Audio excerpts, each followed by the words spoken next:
여러분, 한번 상상해 보시죠. 지금 우리 초고령 사회의 가장 큰 난제 중 하나가 바로 노인 요양원이잖아요. 네, 맞아요. 인력은 부족하고 일은 넘치고 아주 심각하죠. 그런데 이 요양원에 엄청나게 복잡한 행정 서류라든가 각종 업무 마찰을 AI를 딱 도입해서 완벽하게 해결하고 있는 그 첨단 IT 전략가가 있습니다. 오, 요양원의 AI 이력서요? 상당히 앞서가는데요? 그렇죠. 근데 진짜 놀라운 건 이 전략을 설계한 분의 나이입니다. 무려 70세예요. 70세에 AI 시스템을 설계하셨다고요? 와, 네, 더 기가 막힌 사실이 뭔지 아세요? 이 혁신의 청사진이 1955년 한국전쟁 직후로 거슬러 올라가는데요. 초등학교 첫 시험에서 자기 이름 석자를 쓸 줄 몰라서 막 빨간색으로 커다랗게 0점을 받았던 한 소년의 그 백지 답안지에서 시작되었다는 겁니다. 와, 아주 극단적인 대비를 보여주는 시작점이네요.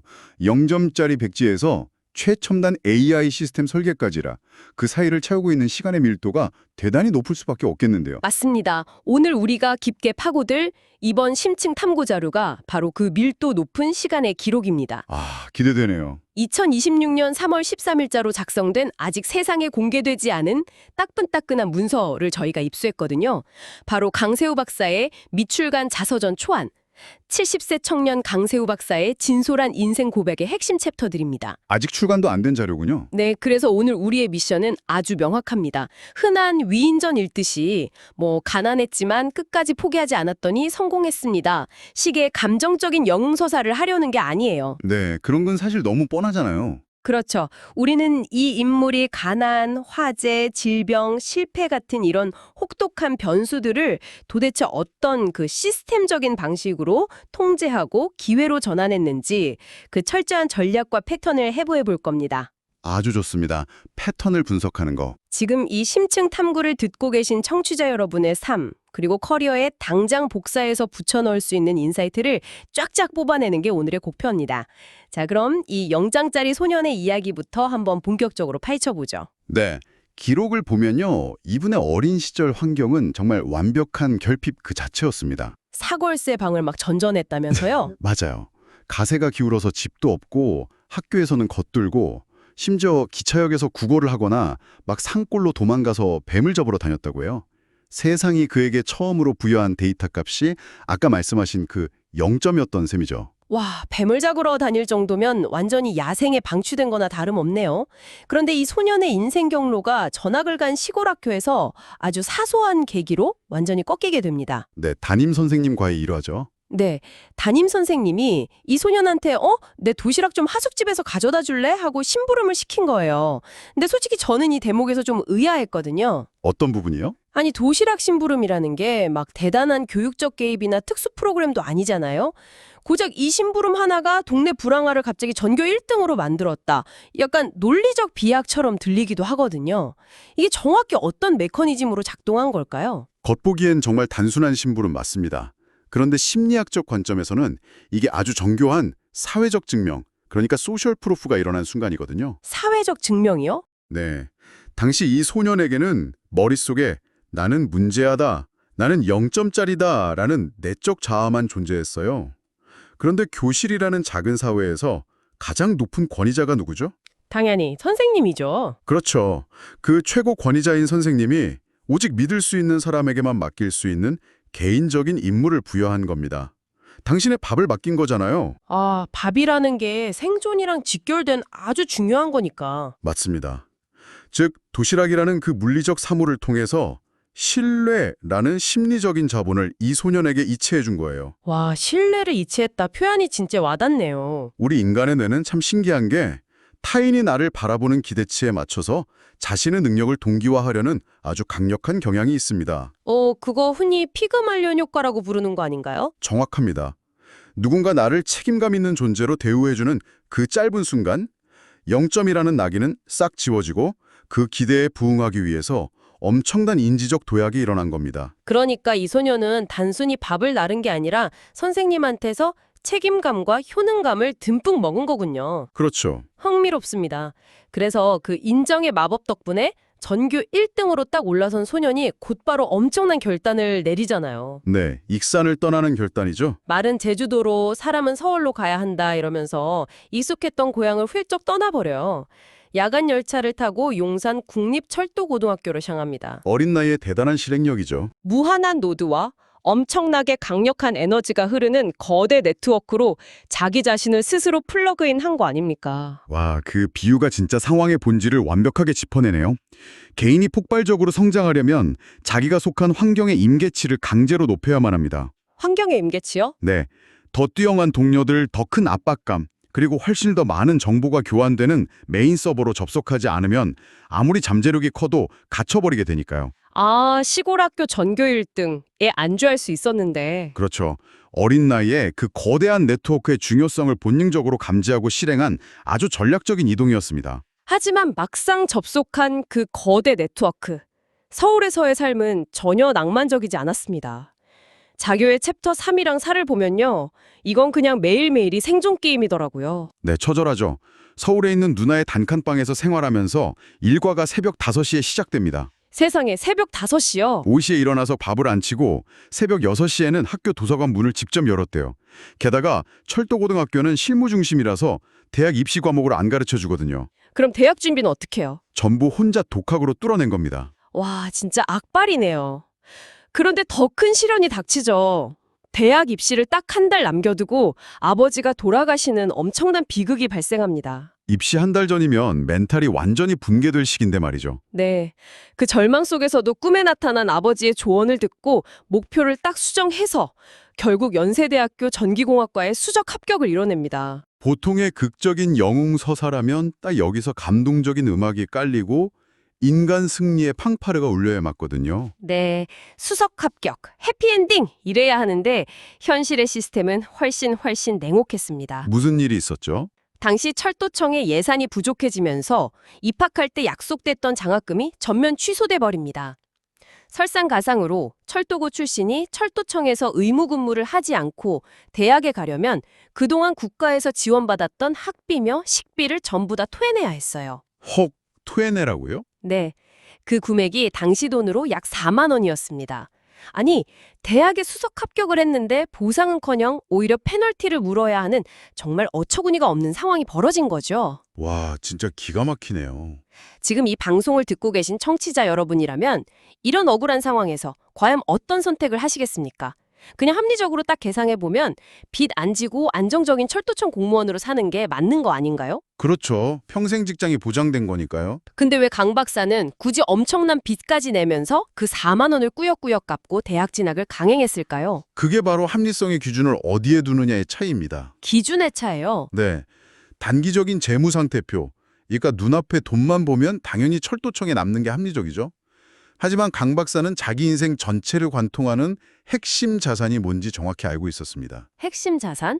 그게 돈이 아니었나요? 네, 심리학에서 아주 중요하게 다루는 개념 중에 내적 통제 소재라는 게 있습니다. 내적 통제 소재요? 쉽게 말해서 내 삶의 방향타를 국가 예산이나 철도청 규칙 같은 외부의 시스템에 넘겨주지 않겠다. 내가 내 손으로 직접 쥐겠다는 강력한 선언인 거죠. 내 운명의 주식 100%를 오로지 내가 소유하기 위해서 내 지분을 내가 매입한 거군요. 아주 정확한 비유입니다. 게다가 학교에서 가르쳐주지도 않는 걸 혼자 독학해서 수석 합격까지 만들어낸 그 경험 자체가 나중에는 엄청난 무기가 되었을 것 같거든요. 맞습니다. 누군가 커리큘럼을 떠먹여주지 않아도 그 텅 빈 지식의 창고를 스스로 막 채워 넣는 법을 터득한 거잖아요. 네, 스스로 하는 공부의 힘이네요. 그게 핵심입니다.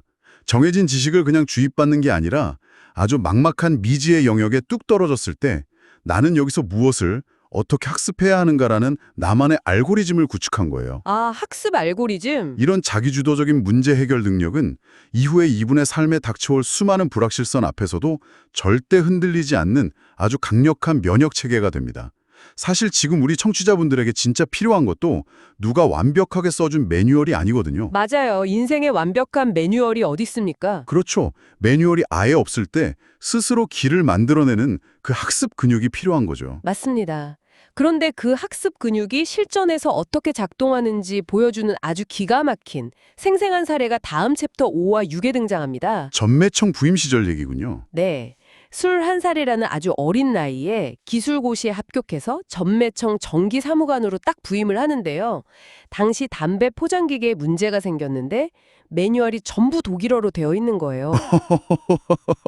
와, 21살의 독일어 매뉴얼 앞이라니 막막했겠네요. 심지어 50대 베테랑 직원들조차도 이건 해독 불가라며 다들 방치하고 손을 못 대고 있었대요. 그런데 강 박사는 남들이 포기한 이 문서를 자기가 직접 스스로 번역해서 기계를 고칩니다. 여기서 아까 말한 그 학습 근육이 팍 튀어나오는 거죠. 맞아요.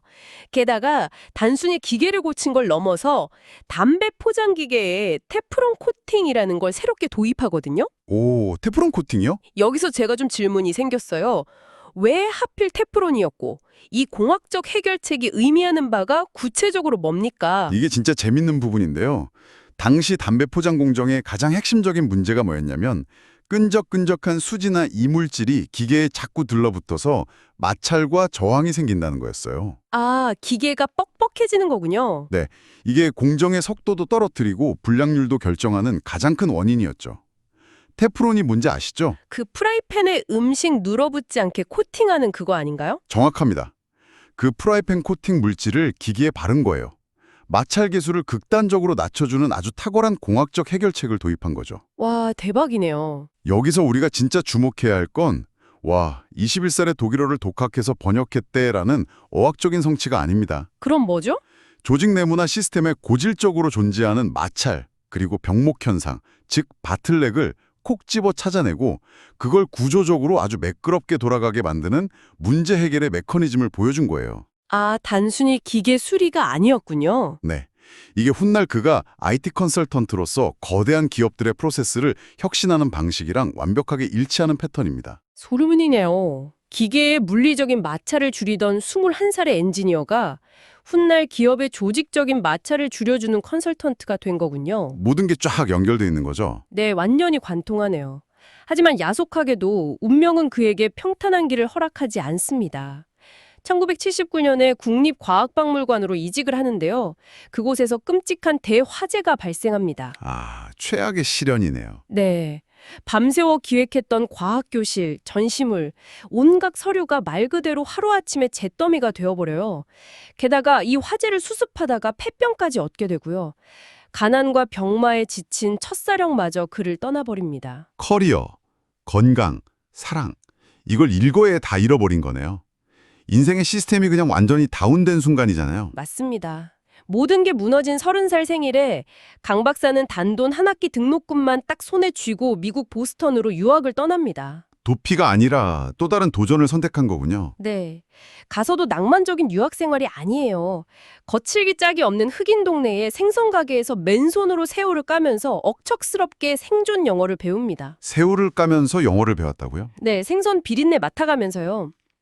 그런데 놀라운 건 이 와중에도 유학 비용을 대기 위해서 시스템적 가정교사 그리고 PC 교육 재택 사업이라는 걸 창안해 냅니다. 시스템적 가정교사요? 네, 저는 이 대목에서 진짜 이분의 비즈니스 감각에 소름이 쫙 돋았거든요. 유학생이 돈 벌려고 보통 어떻게 합니까? 그냥 전단지 뿌려서 과외하고 그러잖아요. 근데 그게 아니더라고요. 아, 단순한 1대1 시간제 노동을 한 게 아니군요. 네, 아니었어요. 우리가 방금 말씀하신 시스템적이라는 단어에 딱 주목해야 합니다. 자신이 직접 자기의 모든 시간을 갈아 넣어서 과외를 하는 대신에 다른 강사진, 그러니까 동료 유학생들을 쫙 조직하고 커리큘럼을 표준화한 거예요. 아, 내가 안 뛰어도 돌아가게. 그렇죠. 일종의 작은 에이전시, B2B나 프랜차이즈 모델을 스스로 구축해낸 겁니다. 와, 머리가 진짜 좋네요. PC 교육 재택 사업 역시 마찬가지예요. 그냥 개인 한 명 한 명을 상대로 컴퓨터 켜는 법을 가르친 게 아니라 당시에 슬슬 떠오르던 홈비즈니스라는 시대적 수요를 정확히 읽고 그걸 패티지화해서 사업으로 만든 겁니다. 그러니까 보스턴 빈민가의 생선 가게나 이런 생존 사업들이 그저 밥 먹고 살기 위해 돈 버는 수단이 아니었네요. 네, 시장의 수요를 읽고 자원을 딱딱 조직해내는 그야말로 실전 비즈니스 스쿨이었던 셈이죠. 고난을 겪으면서 그냥 정신적인 맷집만 키운 게 아니라 비즈니스의 구조를 짜는 거대한 설계도를 머릿속에 완성했다는 거네요. 아주 훌륭한 통찰입니다. 그런데 전문가님, 저는 이 미국 유학 시절 기록을 쭉 보다가 약간 아주 예민한 부분을 하나 발견했습니다. 딴지를 좀 걸고 싶은데요. 오, 딴지요. 좋습니다. 어떤 부분인가요? 흔히 성공 스토리나 위인전을 보면 초심을 잃지 않았다. 죽을 때까지 한 우물만 팠다. 이런 걸 최고의 미덕으로 삼잖아요. 그렇죠. 끈기와 집념. 그런데 강 박사는 미국에서 무려 3년이나 밤낮으로 매달렸던 인공귀, 코클리어 임플란트 연구를 아주 과감하게 싹 포기해버려요. 그리고는 MRI 소프트웨어 개발로 전공을 휙 틀어버리거든요. 아, 전공을 바꿨다. 네. 물론 자료를 보면 현실적인 장벽이나 자금의 압박이 컸다고는 적혀 있습니다만 제가 좀 냉소적으로 삐딱하게 보자면 이건 결국 현실에 굴복해서 타협하고 포기한 거 아닙니까? 3년이나 한 걸 버린 거니까요. 질문이 아주 날카로우신데요. 표면적으로만 딱 보면 충분히 포기했네라고 볼 수 있습니다. 그렇죠. 제 말이 맞죠? 하지만 이걸 더 큰 맥락에서 연결해 보면요. 이 결정을 목표의 상실이나 굴복으로 해석하시면 안 됩니다. 이건 아주 전략적인 벡터의 전환으로 보셔야 해요. 벡터의 전환이요? 네. 진정한 끈기라는 건 내가 처음에 골랐던 그 아이템 그 자체에 맹목적으로 집착하는 게 아닙니다. 생각해 보세요. 강 박사가 인공기 연구를 3년 동안 하면서 뼈저리게 연마했던 핵심 역량이 과연 뭐였을까요? 귀를 만드는 기술이겠죠? 아닙니다. 바로 아주 복잡한 신체 내부의 데이터를 읽어내고 처리하는 신호 처리 기술, 즉 시그널 프로세싱이었습니다. 아, 신호 처리 기술. 당시의 인공기 시장은 규제나 여러 가지 이유로 꽉 막혀 있었어요. 하지만 반대로 MRI라는 새로운 첨단 의료기기 시장은 그야말로 폭발적으로 성장하고 있었단 말이죠. 오, 타이밍이 딱 맞았네요. 강 박사는 자기가 가진 최고의 무기인 신호 처리 기술을 가장 파괴적으로, 가장 가치 있게 사용할 수 있는 더 나은 전장, 즉 더 넓은 배틀필드를 새로 찾아낸 겁니다. 오, 세상에. 그러니까 맹목적으로 인공귀라는 우물만 고집한 게 아니라 자기가 가진 핵심 역량을 어느 시장, 어느 좌표표에 던질 것인가를 아주 치밀하게 계산한 전략적 피벗이었군요. 정확합니다. 영리한 피벗이죠. 만약 그가 체면 차린다고 인공기라는 우물만 멍하니 고집했다면 우리는 지금 요양원에 AI를 도입하는 강세호 박사를 만나지 못했을 수도 있습니다. 듣고 오니 완전 소름이네요. 무조건 버티는 게 답이 아니라는 걸 보여주는 완벽한 사례입니다. 아무튼 이후에 그는 미국에서 무사히 박사 학위를 받고요. 1992년에 귀국해서 그 유명한 삼성 SDS에 입사합니다. 근데 여기서도 아주 엄청난 일화가 등장하거든요. 그 전설의 7.4제 말씀이시죠? 네. 당시 삼성이 7시 출근 40 퇴근이라는 7.4제를 시행하면서 오후 4시만 되면 사무실 전기를 싹 다 차단해버렸대요. 퇴근하라고? 강제로 불을 끄는 거죠. 그런데 강 박사는 집에 있던 야전 침대를 몰래 사무실에 가져다 놓습니다. 그리고 전기가 뚝 끊겨서 캄캄해진 사무실에서 그 노트북 배터리 불빛에만 의지해서 밤새 세계적인 컨설팅 사례들을 막 분석한 거예요. 와, 칠흑 같은 어둠 속에서 빛나는 노트북 화면, 그 장면이만 눈에 그려지네요. 영화의 한 장면 같죠.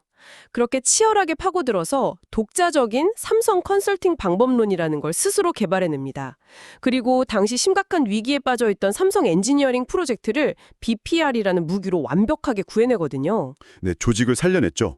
근데 청취자분들이 좀 어려워하실 수 있어서 묻고 싶습니다. 이 BPR이라는 게 구체적으로 어떤 작전을 쓴 겁니까? BPR, 그러니까 업무 프로세스 재설계라는 건데요. 이건 한마디로 기업의 체질 자체를 메스 들고 완전히 뜯어고치는 대수술입니다. 아, 완전 수술이요. 소프트웨어 코딩에 비유하자면요. 불필요한 코드가 막 덕지벅지 쌓여서 버벅거리고 무거운 프로그램을 완전히 새롭고 가벼운 언어로 싹 다 다시 코딩해버리는 거랑 같아요. 오, 싹 갈아엎는 거네요. 강 박사는 그 컴컴한 사무실에서 노트북 불빛 하나로 조직의 문제점을 들여다본 겁니다. 기존의 비효율적인 결제 라인, 막 부서 간에 중복되는 업무들, 즉 조직 내부의 거미줄처럼 처진 병목 현상을 싹 다 찾아내서 그걸 어떻게 하면 매끄러운 일직선으로 만들 수 있을지 그 설계도를 그려낸 거죠. 잠깐만요. 매끄럽게 만든다고요? 그거 아까 전에 21살 때 전매청에서. 맞습니다. 눈치채셨군요. 와, 담배 포장기계에 테프론 코팅 발라서 물리적인 마찰 없앴던 거. 그거랑 똑같은 거네요. 완벽하게 동일한 본질입니다. 21살 때는 기계의 물리적 마찰을 없앴다면 이번에는 대기업이라는 거대한 조직에 눈에 보이지 않는 조직적 마찰을 컨설팅이라는 도구를 써서 완전히 제거해버린 겁니다. 기계의 마찰에서 조직의 마찰로. 와, 스케일이 진짜 엄청나게 커졌네요. 그리고 이 놀라운 문제 해결의 궤적은요. 이분이 70세가 된 현재 한국신장년진흥회 회장으로서 이 자료의 마지막 챕터 8의 클라이막스를 장식하게 됩니다. 드디어 현재로 돌아왔군요. 네. 바로 오프닝에서 언급했던 노인 요양원에 AI를 적극적으로 도입하고 계시다는 그 내용인데요. 사실 청취자 여러분도 그러시겠지만 요양원이랑 첨단 AI 이 두 단어가 선뜻 연결이 안 되거든요. 너무 상극인 단어 같죠? 게다가 지금 수많은 젊은 직장인들조차도 챗GPT니 뭐니 AI 때문에 내 일자리 뺏기는 거 아니야? 하면서 막 공포에 떨고 있잖아요. 네, AI 포비아가 엄청나죠. 그런데 70세의 노장이 AI를 두려워하기는커녕 마법의 증폭기라고 부르면서 요양원 현장에 막 적용하고 있습니다.